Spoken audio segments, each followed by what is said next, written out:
할렐루야. 오늘 예배에 오신 우리 성도님들 주님의 이름으로 환영합니다.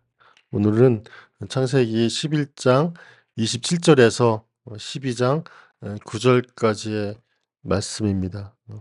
오징어 게임에서 떠나라, 가라 라는 제목으로 하나님의 말씀을 상고하고자 합니다. 어, 2는 안 봤는데 오징어 게임 1은 이렇게 완주를 했죠. 어쨌든 오징어 게임이 전 세계적으로 흥행을 했습니다. 그리고 그 안에 담겨진 이야기는 결코 단순하지가 않죠.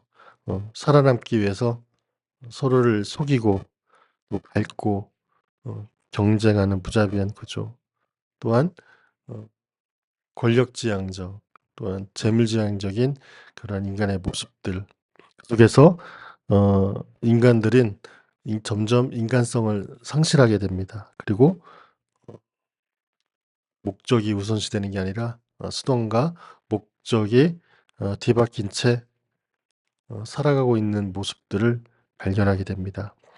놀라운 사실은 우리가 살아가고 있는 지금 이 세상이 그 오징어 게임과 정말로 닮아 있다는 것입니다. 갈대아 우르에 살던 아브라함의 삶은 어땠을까요? 그때도 마찬가지였습니다. 우상 숭배가 일상화되고 있었던 그 시대예요. 이전의 본문들을 보면은 성공이 신이 되고 세상의 질서가 영혼의 질서를 집어삼킨 시대가 바로 아브라함이 살던 그 시대였습니다. 그 속에서 하나님은 아브라함을 콕 집어서 부르십니다. 떠나라. 내가 네게 보여줄 땅으로 가라.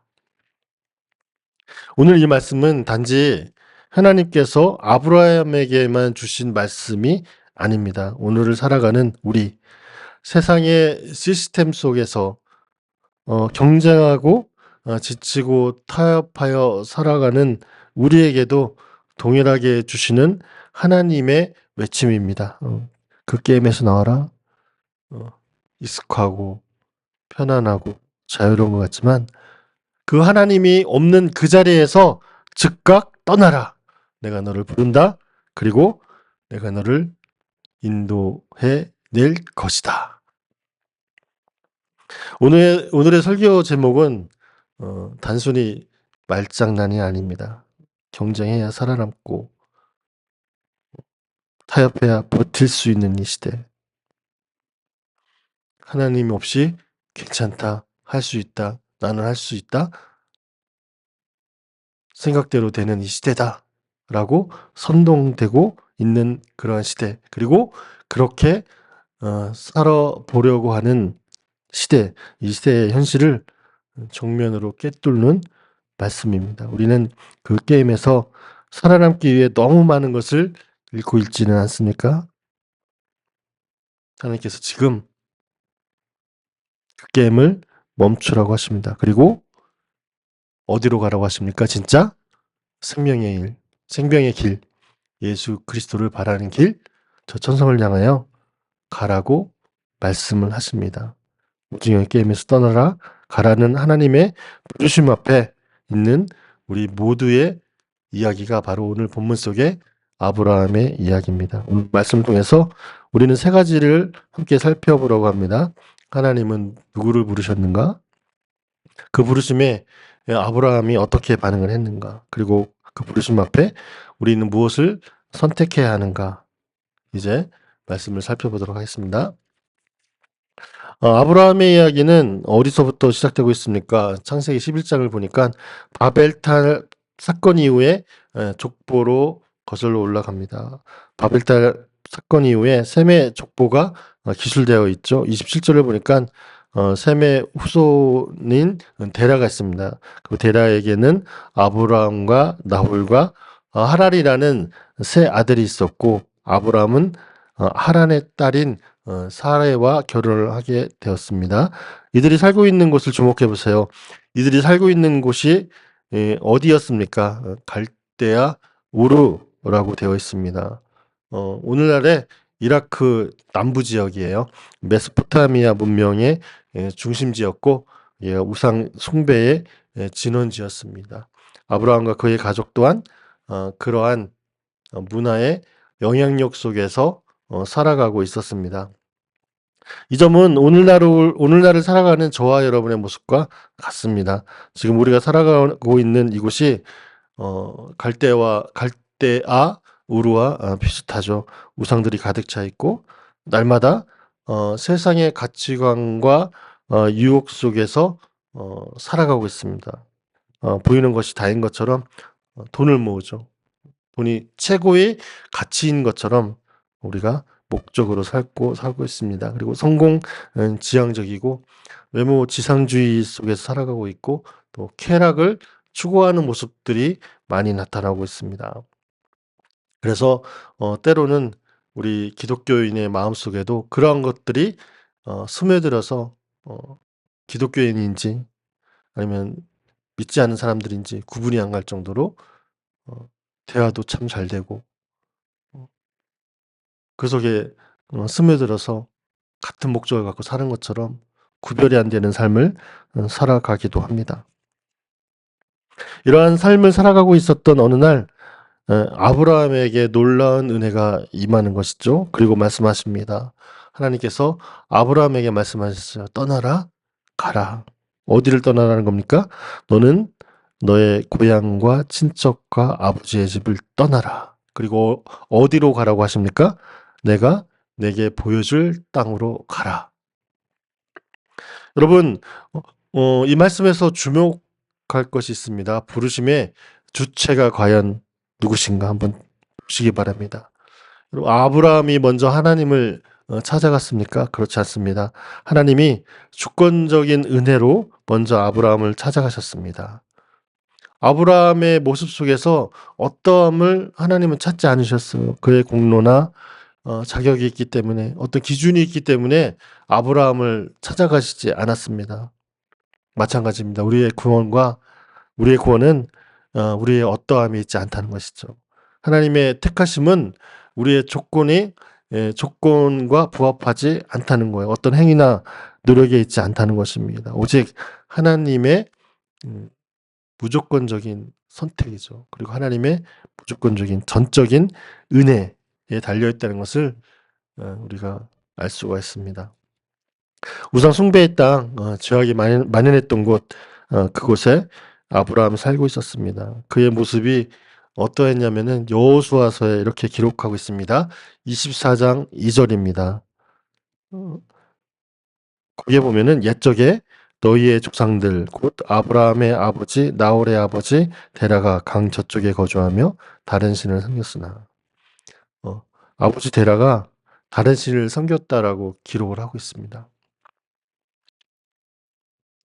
하나님이 없는 곳이에요. 다른 신을 섬길 수밖에 없는 그러한 문화 속에서 살아가고 있었습니다. 그래서 스스로 떠날 수가 없습니다. 왜?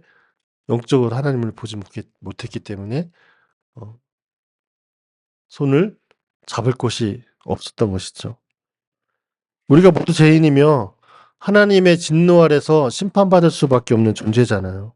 아브라함도 예외가 될 수 없었습니다. 그럼에도 불구하고 하나님은 아브라함을 찾아가셨고 그를 부르셨다는 것에 우리는 주목해야 됩니다.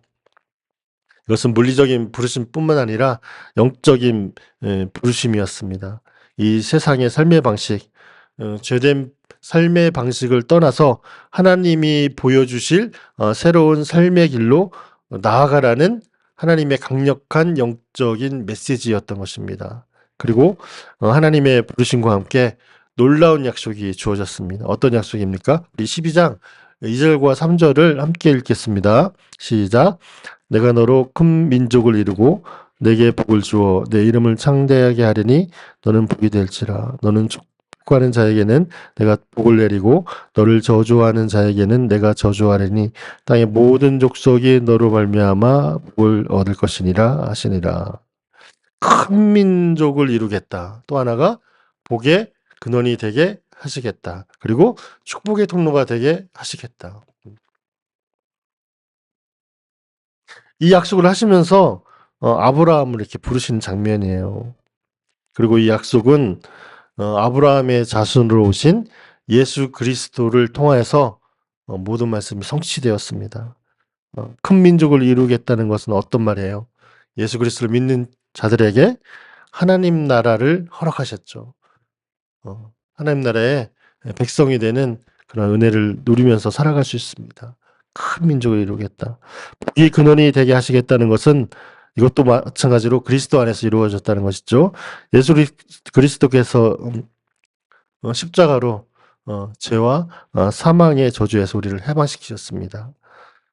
죽을 수밖에 없었던 우리의 존재들, 그 죽음에서 생명을 얻게 하시고 우리에게 영원한 생명을 허락하셨습니다.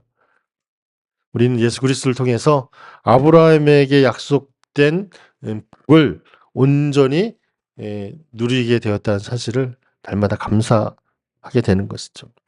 그리고 세 번째로 축복의 통로가 되게 하시겠다는 것, 이 약속도 그리스도 안에서 이루어졌습니다. 갈라디아서 3장 8절은 이렇게 기록하고 있습니다. 또 하나님이 이방을 믿음으로 말미암아 의로 정하실 것을 성경이 미리 알고 먼저 아브라함에게 복을 전하되 모든 이방인이 너로 말미암아 복을 받으리라 하였느니라. 하나님께서 이방인도 구원할 계획을 가셨죠. 그래서 먼저 아브라함에게 복음을 전했다고 하고 모든 이방인들이 아브라함을 통해서 이 복음을 받아들이도록 이렇게 말씀하셨다는 거예요. 이 말씀에서 이신치기의 복음을 누리게 되었죠. 아브라함이 어떻게 의롭다함을 받았습니까? 믿음으로 말미암아 의롭다함을 받았다는 것이죠. 우리 또한 어떻게 의인이 되었습니까? 죄인된 우리의 모습 속에서 어떻게 의인이 되었습니까? 우리도 예수 그리스도를 믿는 믿음으로 의롭다 여김을 얻은 거예요. 죄인된 이 삶 속에서 예수 그리스도를 믿으니까 하나님께서 너는 이로운 존재야라고 여겨주시는 것. 그것이 바로 이신칭의의 놀라운 복음인 것을 우리가 알 수가 있습니다. 그래서 오늘날을 살아가는 우리들은 아브라함의 그 복보다 더 큰 복인, 실체적인 복인 예수 그리스도를 만나는 그 놀라운 은혜, 그 복음 안에서 의롭게 여김을 받는 그런 하나님의 놀라우신 은혜를 우리가 누리게 되었던 것입니다.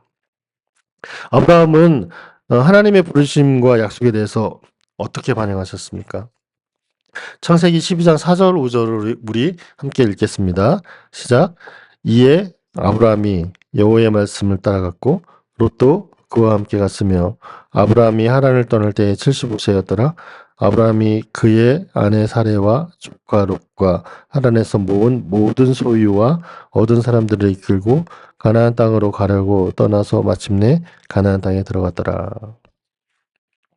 아브라함은 하나님의 말씀에 즉각 따라갑니다. 이제 그가 살아가는 기준이 어떻게 달라졌다는 거예요? 바로 하나님의 말씀을 기준으로 따라갔다는 거예요. 여러분, 아브라함의 미래가 불투명하죠. 어떠한 험난한 일이 발생하지 못하는 그런 일들이에요. 우리가 이사를 가도 우리가 알 수 있잖아요. 우리도 이사를 꽤 했다는 집인데 대전에서 서울 갈 때, 서울 가서 부산 갈 때, 부산에서 또다시 대전으로 가고 대전에서 또 세전으로 올 때 장소만 옮겨지는 것이 아니잖아요. 문화도 바뀌고 사람도 바뀌고 또 새로운 사람들도 사귀어야 되고 새로운 터전에서 또 정착해야 되고 하는 일들이 쉬웠습니까? 쉽지 않죠. 그럼에도 불구하고 아브라함이 떠납니다. 어떤 계획을 할 수 없는 그러한 상황들이었습니다. 그러나 아브라함이 떠나죠. 아브라함의 MBTI가 아마 J였다면은 어떻게 되었을까요? 분명 엄청 당황스러웠을 것입니다. 그러나 하나님께서 아브라함을 하나님의 계획 속에서 맞추도록 인도하셨을 것이죠. 아브라함이 하나님의 계획에 맞춰 사는 그러한 법을 되어 갔을 것이죠. 우리가 뒤에 아브라함이 살아가는 그 여정을 보면은 그렇다는 것을 우리가 알 수가 있습니다. 아브라함은 하나님의 계획에 전적으로 순종을 했죠. 히브리서 기자는 아브라함의 이 초반기 하나님의 부르심에 대한 기록을 하고 있습니다. 히브리서 11장 8절을 보면은 믿음으로 아브라함은 부르심을 받았을 때 순종하여 장래의 유업으로 받을 땅에 나아갈새 갈 바를 알지 못하고 나아갔으며. 부르심을 받았을 때 아브라함이 그 반응하는 원리가 뭐예요? 바로 믿음이죠, 믿음. 믿음으로 아브라함은 부르심 받았을 때서 결과적으로 순종을 했죠. 믿음의 원리에 따라 순종을 했고, 갈 바를 알지 못하고 했어요. 하나님께서 가라고 하셨지만 그 장래의 유업으로 받을 땅에 이렇게 막 가고 있는데 어떻게 가야 될지, 어떤 방법으로 살아가야 될지라는 것을 전혀 모르고 그냥 나아갔습니다. 어떻게? 하나님 말씀에 따라서 그냥 나아갔다는 거예요. 그래서 이렇게 믿음으로 떠나고 가고 있는 아브라함에게 하나님께서는 순간순간 개입하셔요. 그리고 말씀하십니다. 그리고 아브라함은 하나님을 인정하는 예배를 가는 곳마다 드리게 되는 것이죠. 우리가 이사 갈 때, 어디든지 갈 때 제일 먼저 정하는 곳이 뭐예요? 교회잖아요. 그곳에 하나님의 말씀이 바르게 전파되고 있는 교회가 있나? 교회를 다녀보면서 하나님의 말씀이 온전하게 선포되는 교회를 찾고 다니고 있죠. 예배를 아브라함은 너무나도 중요하게 여기게 되었죠. 창세기 12장 7절 8절입니다. 여호와께서 아브라함에게 나타나 이르시되 내가 이 땅을 내 자손에게 주리라 하신지라. 자기에게 나타나신 여호와께 그가 그곳에서 제단을 쌓고 거기에 베델 동쪽 산으로 옮겨 장막을 치니 서쪽은 베델이요 동쪽은 아이라. 그가 그곳에서 여호와께 제단을 쌓고 여호와의 이름을 부르더니.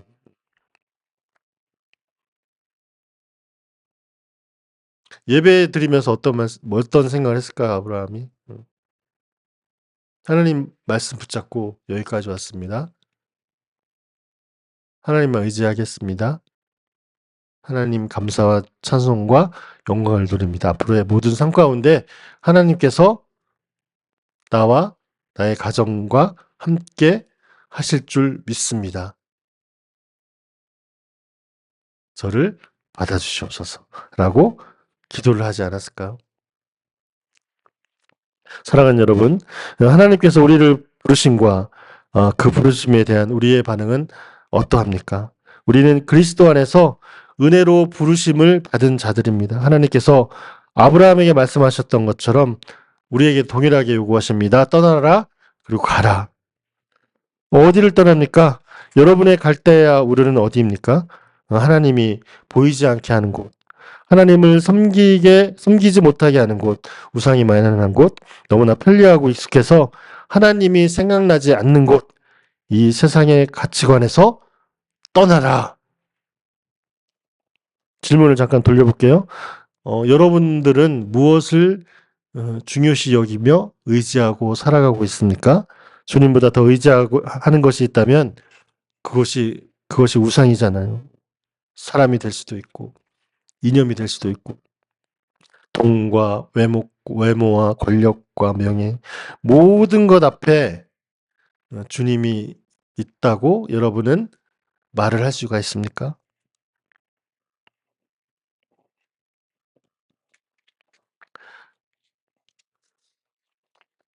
주님의 부르심에 응답하셨다면 우리는 가야 합니다. 어디로 갑니까? 주님이 보여주실 곳으로 가라고 하십니다. 주님의 말씀에 따라 가야 하는 곳입니다. 그곳이 어디인지 몰라도 어떤 미래가 있을지는 몰라도 믿음으로 가는 길, 거기를 향하여 우리는 발걸음을 옮겨야 합니다. 그리고 어떻게 갑니까? 길 대신 예수 그리스도와 함께 약속의 말씀을 붙잡고 믿음으로 저 천성을 향하여 앞으로 달려가야 되는 것입니다. 요한복음 14장 6절에 이렇게 말씀하십니다. 예수께서 이르시되 내가 곧 길이요 진리요 생명이니 나로 말미암지 않고는 아버지께로 올 자가 없느니라. 예수님만이 길이시라는 것이죠. 그래서 말씀이 육신이 되신 예수님을 우리는 항상 바른 길로 알고 우리가 쫓아가야 되는 것입니다. 그리고 여러분이 가는 곳에서 예배자의 삶을 살아야 합니다. 예배가 무엇입니까? 단지 이곳에서 드리는 것이 그 형식이 예배가 아니에요.